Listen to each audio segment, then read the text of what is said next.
Jamar's not out I mean, the only thing I would say changes is obviously that's their number one target. So now they're gonna have to, put more emphasis on, T. Higgins and Tyler Boyd. But at the same time, those are all great receivers anyway. So I mean, it's not gonna really change anything for us because at the end of the day, they're all three great receivers. So not gonna change too much.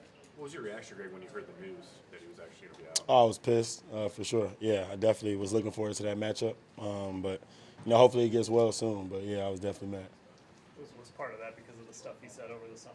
Nah, it's just that's just gonna be like a rivalry that's gonna be every single year. That stuff is all noise and stuff like that. But it's always great to go against a very talented receiver. I look forward to those matchups. So I was definitely upset. So you didn't feel disrespected in any way, but I know some of it was just like chatter and noise, like you said, but you didn't come away from that little encounter feeling disrespected by him in any way? Nah, not really. At the end of the day, whether he thinks I'm elite, as long as, it only matters what I think about myself. So, nah, I didn't really feel too disrespected. I was just, ready to prove it again this season. But What's Boyd and Higgins' strengths individually? Chase obviously is kind of seen as a deep guy, but what did Boyd and Higgins specifically do? I think Boyd is the best route runner out of the three. He runs great routes. He's a slot guy, so he gets a lot of targets inside. Great, third down type of guy. And he's one of those guys, when you always game plan Higgins and Chase, he seems to go off every single time. So that's a guy you definitely got to stay on. And then with T. Higgins, he's that, I wouldn't say he's a deep threat because of his, length. So he catches contested balls, can still run really good routes. But they got a great combination over there of just, very talented guys who can do different things. Go ahead. Early in the season, it seems like teams were having success slowing them down. I don't know if they were just playing, dropping in coverage. But then the last 2 weeks, they really turned it on to the passing game. Like, what changed for them? Nothing really. I wouldn't say anything changed too much. Those guys, just found a way to get open. They got a great offense over there, so they're definitely going to find ways to get those guys the ball. I just feel like they put more of an emphasis on the pass game the last few weeks, and run a lot of 11 personnel to just keep all three of them on the field at the same time always. So I feel like that's something they changed. So without Chase, do you think they're going to, will they go more mixing? Will they go more two tight ends?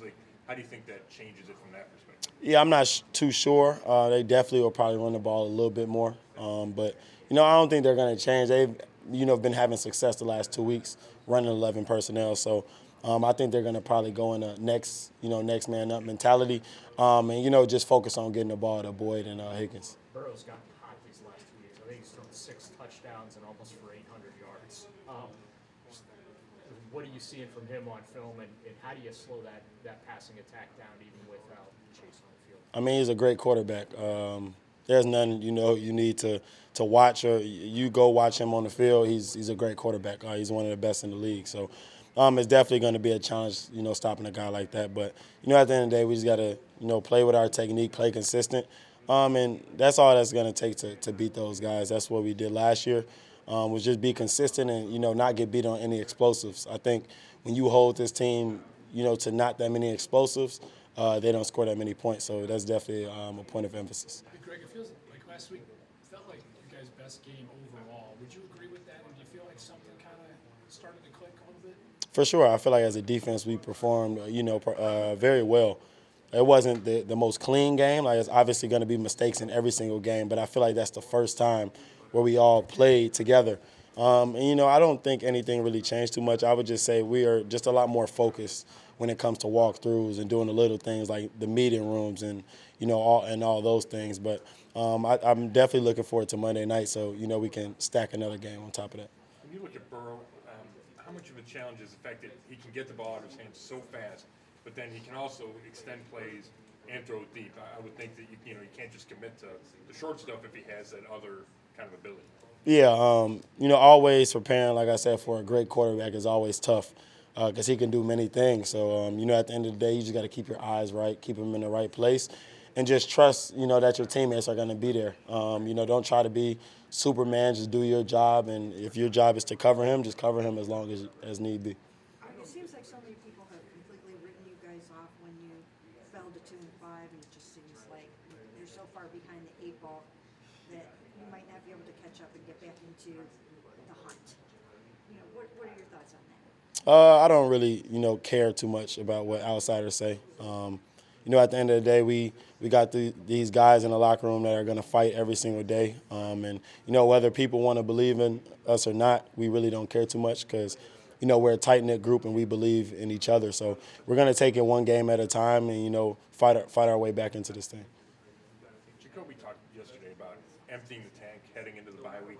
Do you guys, everybody have that same mentality as we got a week off, so we better spend everything on this game? For sure. It's definitely a must-win. Losing, that many straight, this is definitely a must-win for us. So we're not going to do anything different than we've been doing each week. But I just think, like he said, give everything you got.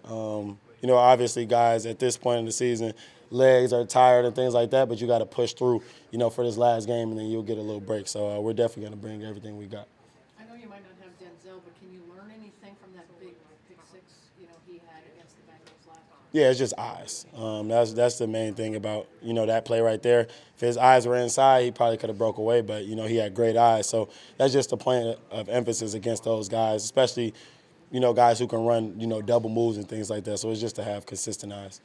Greg, I think you missed the Monday night game at home last year. What does it mean to be at home under the lights on Monday Night Football? Man, it's amazing. Like I said, it's just anytime you get to, go and play in front of the dog pound, it's amazing. But, it's nothing like playing at night. So I'm definitely excited. I know they'll be there cheering loud, and, we're going to go out there and try to get them a win. Is your Halloween costume ready? No, not yet. Still planning that. Greg, you just kind of used the term must win. Is there that feeling of desperation kind of going into this? I wouldn't say it's desperate. When you are on a losing streak, I feel like every team, you could be 6-1 and lose 3 straight, and that next game is going to be a must win. Like when you haven't won in a long time, it's a must win. So I wouldn't say it's desperation, but we haven't won a game since week 3, so this is definitely a must win. And it's a division opponent, so to stay in that hunt, you got to win a game like this. It seems like people are, considering Jamar Chase being out to be such a huge break for you guys, but you guys potentially could be without David Njoku, Denzel Ward, Wyatt Teller, some of your own guys. So does that kind of cancel that out of it? I wouldn't say necessarily cancel it, but like you said, people, that's how the league works, Everyone's out great guys all the time, but, it's always that next man up mentality. At the end of the day, no matter who's out there playing, the other team's going to want to win regardless. And, no one's going to look back and at the end of the season and be like, oh, Jamar wasn't playing, it doesn't matter. You know what I'm saying? So at the end of the day, we got to go out there, whoever they got out there, and cover them and do our best. Everybody talks about obviously Burrow and the passing game and everything, but how kind of underrated is Joe Mixon in terms of and what they can do running the ball? Oh, he's definitely very underrated. He's a great running back. He's been, they haven't been really running the ball too great, but at the end of the day, that's a guy you can't sleep on because he's an amazing back. I just think they've been putting a point of emphasis on the throwing game lately, so he hasn't really been, getting that many touches, but that's definitely a guy you never want to sleep on because he can have a day any single game. Greg, Emerson's flashed since he got here. How have you seen him kind of grow over the last couple of weeks that he's got some more snaps? Yeah, just confidence. I see him, the mistakes that he's been making, I feel like he's been cleaning those up. But, it's just his confidence. I feel like he's getting his confidence out there, and he's been having a great rookie season.